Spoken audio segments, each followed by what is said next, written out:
नमस्कार दोस्तों, मैं हूं मुक्ता दीक्षित, एस्ट्रोलॉजर। जन्म कुंडली, हस्तरेखा, रत्न वास्तु से संबंधित समस्त कार्य हमारे कार्यालय से किए जाते हैं और आप हमारे कार्यालय से इस संबंध में परामर्श भी प्राप्त कर सकते हैं। तो अब हम बात करेंगे मिथुन लग्न की कि मिथुन लग्न के स्वामी कौन होते हैं, मिथुन लग्न में किस प्रकार के प्रभाव रहते हैं लग्न के, उसके बारे में आपको जानकारी बतला रही हूँ। तो सबसे पहले आती मिथुन लग्न। मिथुन लग्न का स्वामी होता है बुध, और बुध जो रहता है वह कन्या और मिथुन, ये दो राशियों का मालिक होता है। तो अभी हम बात करते हैं मिथुन की कि किस प्रकार से बुध है आपकी स्वामी, लग्न का कारक है, वह किस प्रकार से आपको फल प्रदान करता है। क्योंकि दोस्तों मैं यहाँ पे आपको जनरली जानकारी दे रही हूँ, विशेष जानकारी हमें अपनी पत्रिका के अनुसार ही लेना चाहिए। तो मिथुन लग्न वाले जो जातक रहते हैं दुबले पतले होते हैं, सुंदर नेत्र रहते हैं, नाक इनकी खड़ी रहती है और मौलिक विचार वाले रहते हैं, तीक्ष्ण बुद्धि रहते हैं, सदैव प्रसन्न चित्त रहते हैं, ज्ञान विज्ञान खोज और मधुर और स्पष्टभाषी होते हैं। हर कार्यों को जो है बड़ी ही चतुराई से करने वाले होते हैं, गणित दूरदर्शी, मेधावी, यात्रा प्रिय होते हैं, परिवर्तन प्रेमी होते हैं, साहित्य, सौंदर्य, कला आदि में विशेष प्रकार की रुचि रहती है और आत्मविश्वासी होते हैं। और ऐसे जातक जो रहते हैं मनन चिंतन करने वाले, किसी विशेष विषय में रुचि रखने वाले होते हैं और उसके अनुसंधान में लगे रहते हैं। मित्रों से अधिकांश आपको लाभ की प्राप्ति होती है। तो इस प्रकार से जो रहता है बुध जो रहता है बुद्धि का कारक भी कहा गया है। तो ऐसे जातक की बुद्धि बहुत उत्तम काम करती है और लिखा पढ़ी के क्षेत्र हैं, व्यापार, वाणिज्य, संगीत, कला, शोध आदि इनसे संबंधित क्षेत्रों में ऐसे जातक जो रहते हैं काम करते हैं।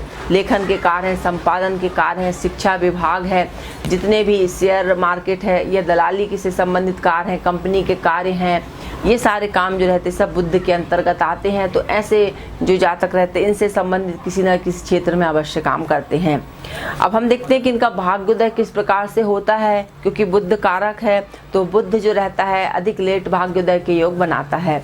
जैसे आपको 22 वर्ष में कुछ सफलता के योग बनेंगे, 32 वर्ष में, 35 वर्ष में, 36 वर्ष में और 42 वर्ष में ये खास आपके भाग्योदय के योग बन सकते हैं आपकी कुंडली की ग्रह स्थिति के अनुसार। अब हम देखते हैं कि जो रोग रहते हैं आपको किस प्रकार के रोगों से आपको अपने जीवन में परेशानी उठानी पड़ सकती है। तो ये रहते हैं फेफड़े संबंधी रोग हैं, स्नायु संबंधी रोग हैं, नसों संबंधी रोग हैं, ब्लड प्रेशर के रोग हैं। ये सारे रोग जो हैं मिथुन लग्न वालों के लिए विशेष जो हैं उत्पन्न हो सकते हैं। मैत्री आपको किन राशि वालों से आपको मित्रता आप कर सकते हैं जो आपके लिए लाभकारी रह सकती है। तो वह आती है तुला राशि, धनु राशि और कुंभ राशि। ऐसे राशि के जो लोग रहेंगे आपके लिए विशेष लाभकारी और इनके साथ आप काम भी कर सकते हैं, फायदेमंद रहेंगे। अब जो रहता है सूर्य बुध यदि सिंह राशि में होंगे तो यहाँ पर बुध और सूर्य की दशा आपको बहुत उत्तम फल प्रदान करेगी। और क्योंकि सूर्य बुध दोनों रहते हैं तो बुध आदित्य योग का भी निर्माण कर देते हैं, तो उसका भी फल आपको प्राप्त होगा। व्यक्ति बहुत चतुरता के गुणों से युक्त हो जाता है।